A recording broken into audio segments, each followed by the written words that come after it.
안녕하세요. 미스터리 수사곡입니다. 오늘의 사건은 한 커플의 이야기인데요. 한밤중에 누군가가 혹은 전남친이 당신의 창문을 두드린다고 생각해 보십시오. 그리고 창턱에 꽃과 초콜릿을 놓은 후 어두움 속에 숨어 당신의 반응을 지켜보고 있었다면 그럼 기분이 어떨 것 같습니까? 오늘 사건의 여주인공은 위와 같은 장면을 겪게 되어 경찰에 신고했지만 아무런 도움을 받지 못했습니다. 오늘 우리의 이야기는 영국 게이츠헤드에서 발생하였습니다. 그 당시 23세였던 앨리스 러글스는 바로 그곳에 살고 있었습니다.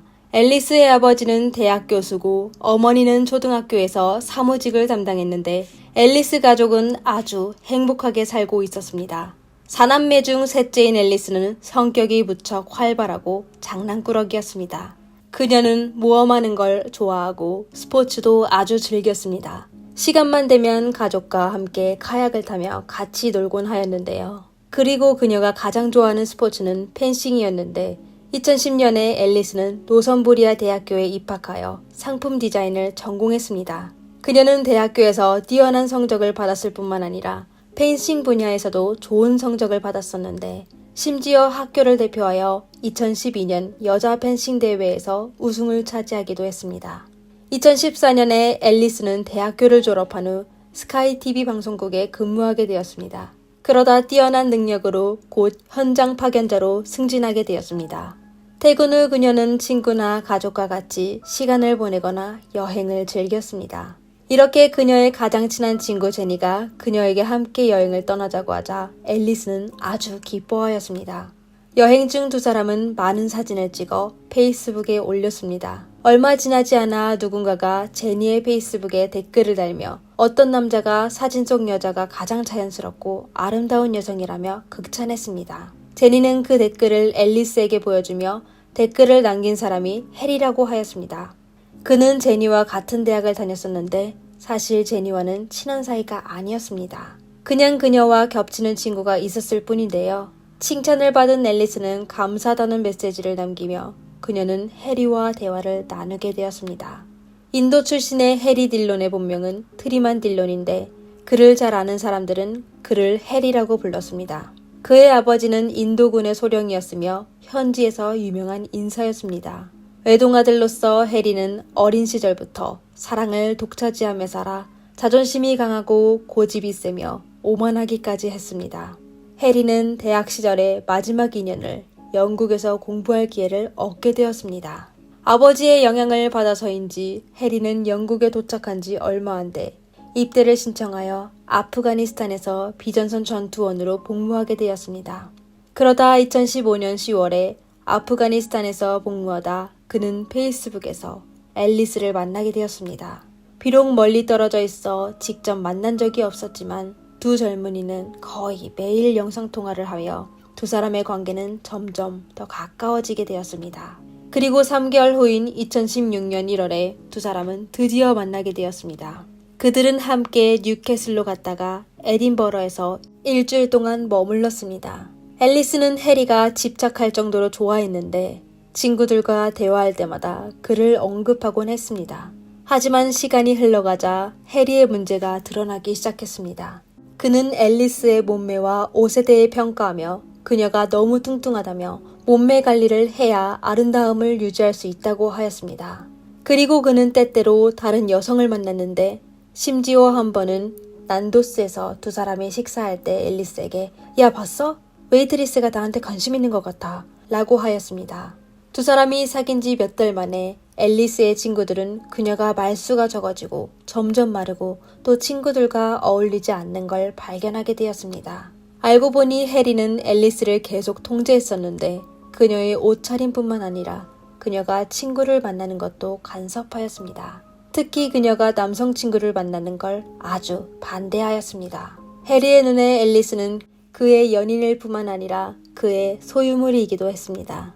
앨리스는 자신이 해리와 맞지 않다는 걸 알고 있었지만 사랑에 빠진 그녀는 여전히 그와 헤어지기는 싫었습니다. 앨리스는 심지어 7월에 해리를 가족들에게 소개하였는데요. 그러다 2016년 8월에 앨리스가 두 사람의 관계를 유지하려고 노력하고 있을 때 갑자기 하나의 문자를 받게 되었습니다. 문자 보낸 사람은 여자였는데 그녀는 자신도 해리와 만나고 있다고 하였습니다. 알고 보니 해리는 여러 데이터 앱을 통해 많은 여자를 만나고 있었습니다. 이에 앨리스는 망설임 없이 바로 해리에게 헤어지자고 했지만 해리는 쉽게 포기하지 않았습니다. Please, I can't do it. Please call me back, please. I just want to speak to you, there's nothing else. 그는 밤낮을 가리지 않고 계속 앨리스에게 전화하고 문자를 보냈습니다. 한 달 후 너무 힘든 앨리스는 해리의 전화번호와 페이스북, 위챗 등을 차단하였습니다. 앨리스가 연락 두절되자 해리는 그녀의 친구들, 심지어 어머니 수에게까지 연락하기 시작했습니다. 그때서야 앨리스는 해리가 어떤 사람인지 똑똑히 알게 되어 그녀는 다시 해리에게 기회를 주지 않았습니다. 하지만 해리는 포기하지 않았는데요. 9월에 그는 불법으로 앨리스의 페이스북 계정에 로그인하여 앨리스에게 새로운 남자친구인 마이크가 있다는 사실을 알게 되었습니다. 통제력이 강한 해리는 1년에 복수를 하기 시작했습니다. 그는 다른 사람의 핸드폰으로 앨리스에게 문자를 보내 그를 만나주지 않으면 그녀의 사생활 사진을 공개하겠다고 협박하였습니다. 그리고 또 인터넷에서 마이크에게 연락하여 앨리스가 본인과 그를 동시에 만나며 양다리를 걸쳤다고 했습니다. 얼마 후 해리는 앨리스가 아무렇지 않아 보여 더욱 악독한 계획을 하기 시작했습니다. 9월 30일 저녁 그는 2시간을 걸쳐 에딘버러의 군사기지에서 앨리스의 집 앞으로 가게 되었습니다. 그 당시 거의 자정이 되어 거리에는 사람이 별로 없었는데요. 해리는 앨리스의 아파트 초인종을 누른 후 바로 근처로 가 숨었습니다.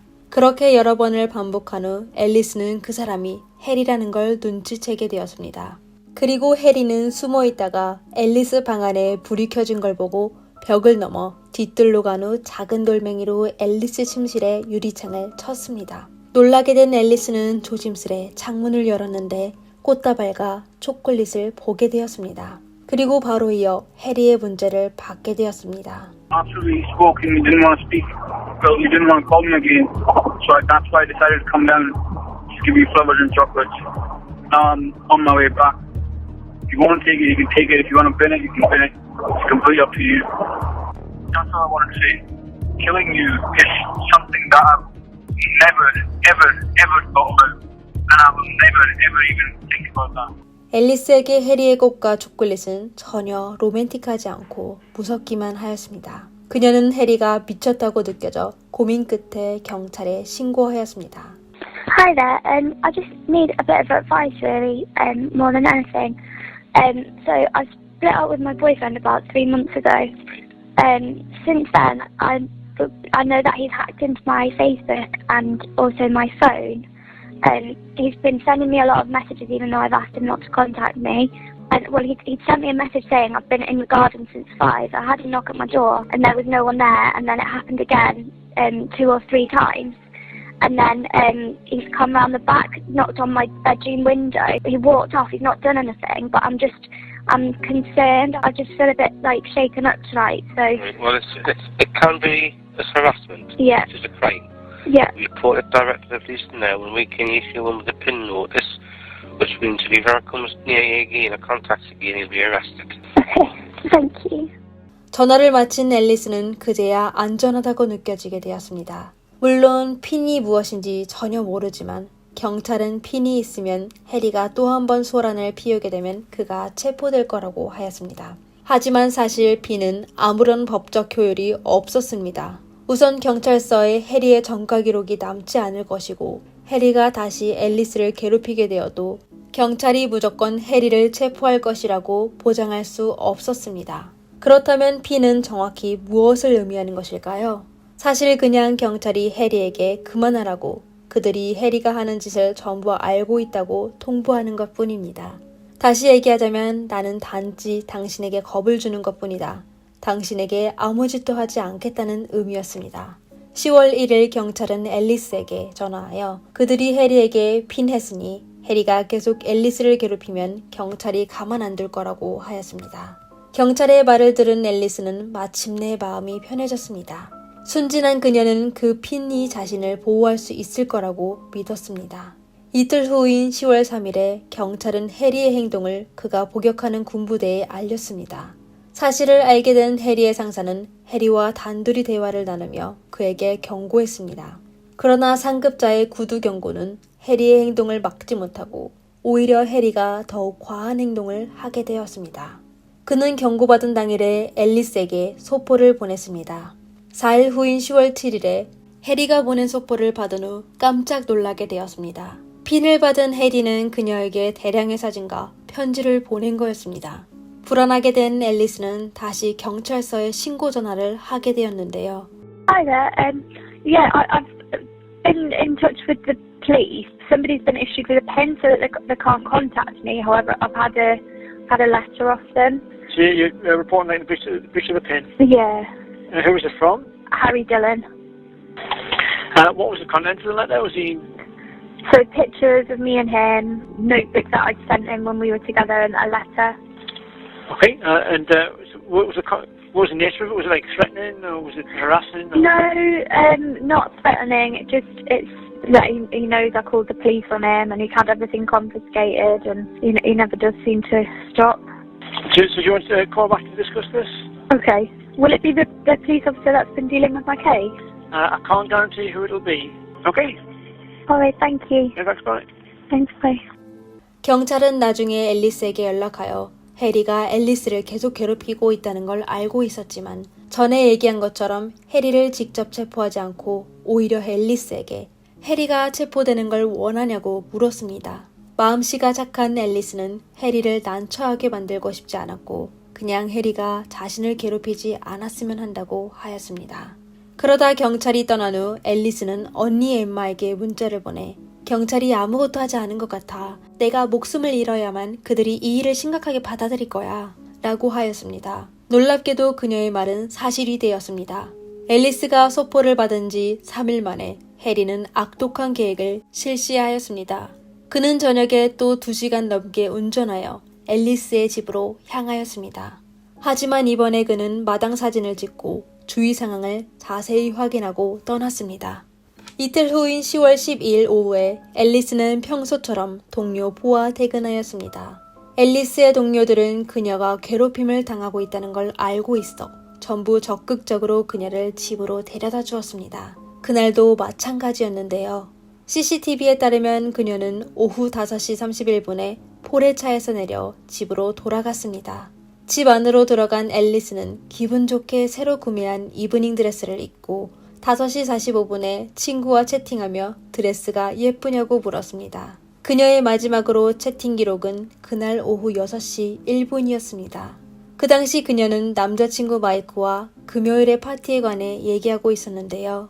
하지만 불과 30분 만에 앨리스의 룸메이트 맥시는 경찰에 신고하게 되었습니다. Please, I've just come back to my flat and the door was locked, so I crawled through the window and my flatmate's covered in blood in the bathroom. Is she breathing? I don't know, I can't look, I'm sorry. Okay, I can't try and stay calm. Alice! Oh my God, she's dead. Can you have a look and see if she's breathing for the ambulance? She's not. Where's the blood from? It's everywhere, I don't know, her leg looks broken, everything's been knocked over, it looks as if she's been attacked, and everything looks a mess, like she's not breathing, she's actually blue, please. I knew this was coming, an ex is an absolute psychopath. Say that again, sorry. She's put in a complaint in about her ex at the weekend to report that he's tried to get in contact and he says we're going to do nothing, now this has happened. Right, who tried to contact her at the weekend? Our ex-boyfriend, Harry Dillon. So do you think that's what it is? Yeah. 경찰이 현장에 도착했을 때 23세 앨리스는 숨진 채 화장실의 욕조에 누워 있었습니다. 경찰은 사건 현장을 조사하며 앨리스의 팔찌에 새겨진 문자에 부른 액체의 흔적이 있는 걸 발견하였습니다. 법의학 확인 결과 그건 해리가 남긴 거였습니다. 그리고 앨리스의 핸드백 안에는 핸드폰 케이스가 들어있었는데 분명 범인이 그녀의 핸드폰을 가져간 거였습니다. 앨리스의 룸메이트 맥시는 본인이 알고 있는 걸 경찰에 진술하며 앨리스가 생전에 해리의 괴롭힘을 견딜 수 없어 경찰에 신고한 적이 있다고 하였습니다. 경찰은 해리의 차량 번호를 추적하여 그날 해리의 동선을 파악하였습니다. CCTV 속 해리는 사건 발생 몇 시간 전에 에딘버러에서 출발하여 한 주유소에서 주유했습니다. 그 후 차량은 게이츠헤드 방향으로 달리더니 결국 앨리스의 집 근처에 도착하였습니다. 해리는 앨리스가 귀가하는 걸 기다리는 동안 틴더에서 한 소녀와 이야기를 나누며 저녁에 만나기로 약속하였습니다. 현장 확인 결과 해리는 오후 18시쯤 울타리를 넘어 뒷마당 창문을 통해 앨리스의 집을 침입한 거였습니다. 10월 13일 이른 아침 수많은 경찰이 에딘버러 군기지를 찾아가 해리를 체포하였습니다. 오후 3시 24분에 해리는 경찰서로 이송되어 신문받게 되었습니다. I knocked at the window, and her first reply was like, whoa, whoa, whoa, like she was like, what the hell are you doing here? Like, How do you end up in the house? I never entered inside her house. Right. I was always outside. She's the one who came outside. So she came from the back, like the back area, and I tried to hug her. She said, I don't want to speak to you or see you because I've heard stories about how guys like you end up killing their girlfriends. And I've got a feeling you'll probably do the same, and I don't want to die. Use you, please. Yeah. So if I'm walking out, like, so she just had her arms like this with her phone in one of the hands. Yeah. So I was like, Alice, please, and as soon as I did that, just holding her arms with her right hand, she just pulled it off and just like. 경찰은 해리의 얼굴에 긁힌 자국에 대해 검사를 실시했으며 그의 차량을 압수하여 검사하기 시작했습니다. 법의학자는 자동차의 핸들에서 아주 미세한 빨간색 흔적을 채취하여 그게 앨리스 것인 걸 확인하였습니다. 이렇게 해리의 거짓말은 바로 들키게 되었습니다. 그리고 앨리스의 핸드폰에 대해 위치를 추적한 결과 해리 자동차에 이동한 행적과 동일하였습니다. 경찰이 위치 추적한 결과를 해리에게 제출하자 그는 바로 입을 다물고 태도는 완전히 바뀌었습니다. You've told us that you have driven after you've left the house. Yeah? What I'm saying to you is you have taken Alice's phone. What have you got to say about that? No comment. The minute the questions get hard and we can prove you've been lying, you start saying no comment. Why? Unfortunately, we've seen photographs of Alice. We know exactly what you did and how you cut her throat. No comment. You said you loved her. You didn't love her.